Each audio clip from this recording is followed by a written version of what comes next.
Hello दोस्तों, welcome to Junaid unique medical.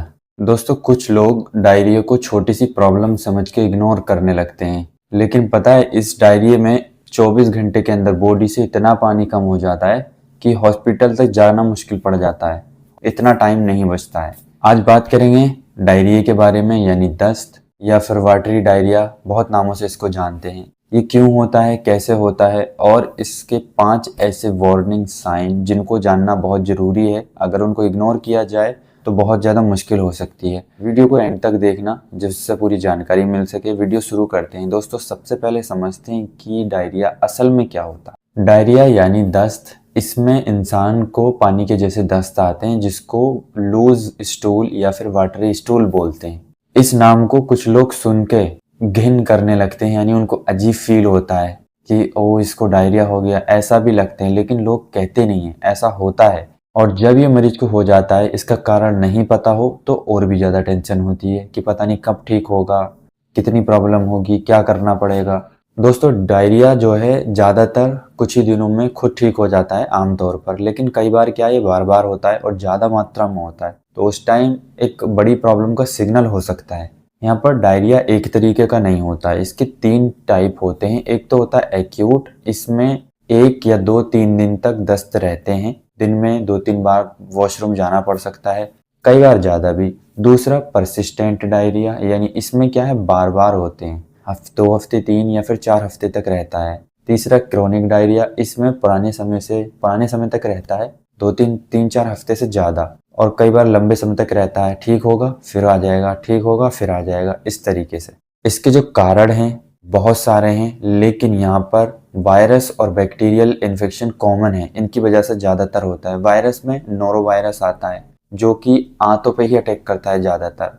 Rota virus आता है। अब इसमें नोरो वायरस जो है ये ज़्यादातर बड़ों में दस्त का कारण बनता है, रोटा वायरस छोटों में दस्त का कारण बनता है। ये क्या है, पेट के अंदर जाके गट के रास्ते में, यानी गट में सूजन कर देते हैं, इन्फेक्शन कर देते हैं, जिसको हम गैस्ट्रोएंटेराइटिस भी कहते हैं, कह सकते हैं। यानी आंतों पे और खाने की थैली पे अंदर वाली परत पे सूजन आ जाना, इस बैक्टीरिया और वायरस की वजह से। और कई बार साफ खाना या फिर पानी नहीं पीने की वजह से भी उनके साथ में बैक्टीरिया बॉडी के अंदर चले जाते हैं। बाहर घूमने जाते हैं तो साफ खाना नहीं मिलने की वजह से कुछ भी लेके खाना पड़ता है तब। या कई लोग क्या है, नॉर्मली हाथ भी नहीं धोते या फिर थोड़े बहुत हाथ धोएंगे ऐसे पानी से, वो सोचते कि साफ हो गए, लेकिन नहीं, साबुन से धोना चाहिए अच्छे से।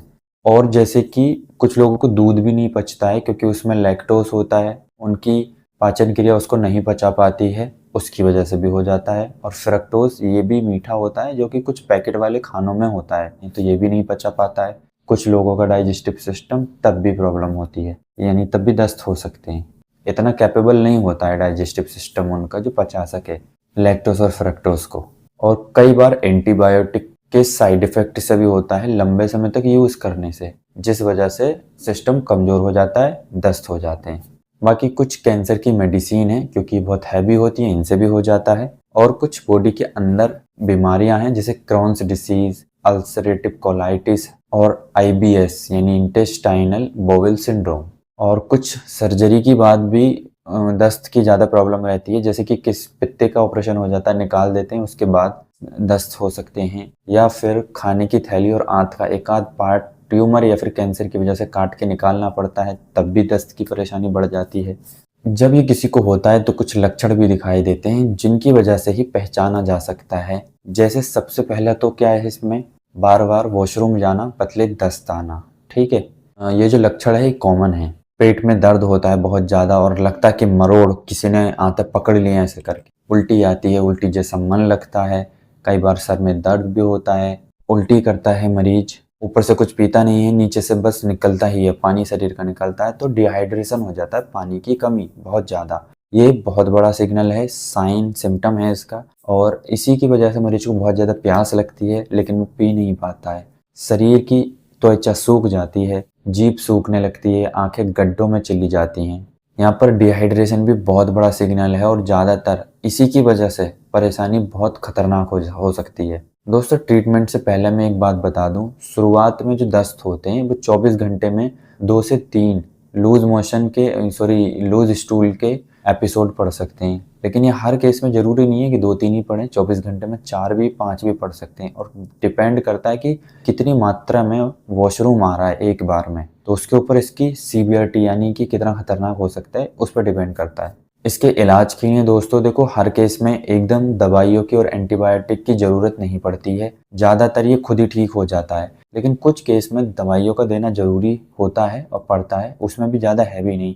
जैसे इसमें फ्लूइड ज़्यादा लॉस होता है यानी शरीर से पानी की कमी हो जाती है, तो उसको रिप्लेस यानी वापस पूर्ति करने के लिए आप ओआरएस के पाउडर दे सकते हैं, नमक का पानी दे सकते हैं, अलग से इसकी जगह या फिर कोकोनट वाटर या फिर साफ उबला हुआ पानी दे सकते हैं। इससे बॉडी में वाटर की कमी नहीं होगी, पानी अच्छी मात्रा में बना रहेगा। बाकी केला, बनाना खिलाएं, दही और मरीज को आराम के लिए करवाएं। उस टाइम चलने का मन नहीं करता है, थकान हो जाती है, चक्कर भी आते हैं कई बार। बाकी आप कुछ मेडिसिन भी दे सकते हैं, जैसे उस टाइम ज़्यादा वॉशरूम आ रहे हैं तो एक टैबलेट लोपेरामाइड 2 mg हर दस्त के बाद में दे सकते हैं और दिन में ज़्यादा से ज़्यादा 10 mg बस। और अगर उल्टी आ रही हैं और दस्त में उल्टी भी ज़्यादातर आती हैं तो उसके लिए आप एक बोमिकाइन की टैबलेट इस्तेमाल कर सकते हैं 4 mg की सुबह शाम, या फिर जब उल्टी आ रही है उसके बाद दे दो, जीभ पे रख दो, वो घुल जाती है।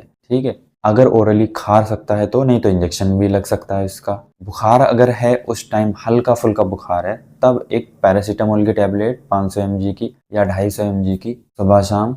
यहाँ पर 5 वार्निंग सिग्नल हैं यानी कि ज़्यादा खतरनाक लक्षण मान सकते हैं, उनका ध्यान रखना बहुत ज़रूरी है। अगर दस्त 2 से 3 दिन से ज़्यादा हो रहे हैं, बार बार हो रहे हैं, या फिर उल्टी बार बार आ रही है, या फिर वॉशरूम यानी कि लेटरिन में ब्लड आ रहा है और बहुत तेज बुखार है और दस्त बच्चे को हुए हैं और अगर वो सुस्त है, तो इन 5 लक्षण में बिना देरी किए डॉक्टर को दिखाना समझदारी हो सकती है, क्योंकि हो सकता है कि बड़ी परेशानी का सिग्नल हो। तो इसलिए आप कभी भी लेट मत करना। दोस्तों मैंने बताया कि डायरिया के बारे में अच्छी तरीके से सिंपल शब्दों में। उम्मीद है कि पसंद आई होगी वीडियो। अगर आई है तो लाइक कर दें, शेयर भी कर दें और चैनल को सब्सक्राइब कर लें और मेडिकल वीडियोस के लिए। मिलते हैं किसी अगली वीडियो में।